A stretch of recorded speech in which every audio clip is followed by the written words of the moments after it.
सिंधुदुर्ग जिल्ह्यामधील निसर्गरम्य सावडाव धबधबा पावसामुळे प्रवाहित झालेला असून वर्षा पर्यटनासाठी येणाऱ्या पर्यटकांमध्ये उत्साहाचं वातावरण आहे। मुंबई गोवा महामार्गापासून अल्प अंतरावर असलेला हा धबधबा सुरक्षित धबधब्यांच्या यादीमध्ये समाविष्ट असल्यानं दरवर्षी लाखो पर्यटक इथं भेट देतात।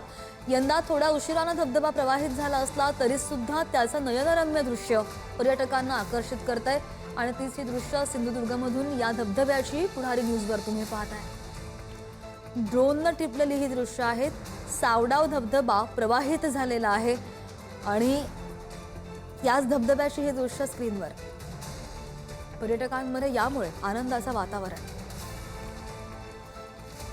वर्षा पर्यटन म्हटलं की डोळ्यासमोर उभा राहतो अख्खा सिंधुदुर्ग जिल्हा। कारण या सिंधुदुर्ग जिल्ह्यात वर्षा पर्यटनासाठी येणाऱ्या पर्यटकांना आकर्षित करणारे दऱ्याखोऱ्यातून वाहणारे जे धबधबे आहेत ते खरंच खास पर्यटकांचं आकर्षण असतं। त्यामुळे मोठ्या संख्येने पर्यटक वर्षा पर्यटनासाठी सिंधुदुर्गात येत असतात। आता वर्षा पर्यटनासाठी येणाऱ्या पर्यटकांसाठी एक आनंदाची बातमी आहे।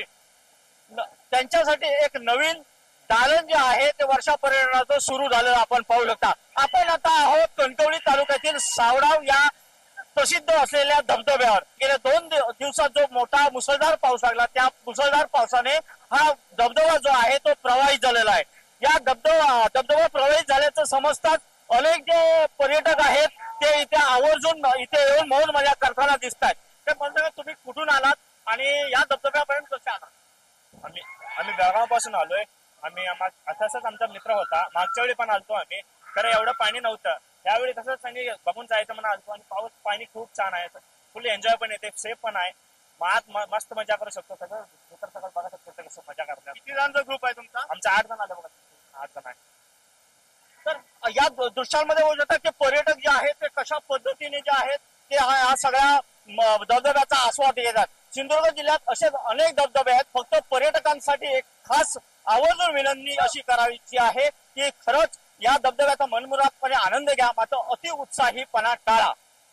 महेश चव्हाण, पुढारी न्यूज, सिंधुदुर्ग।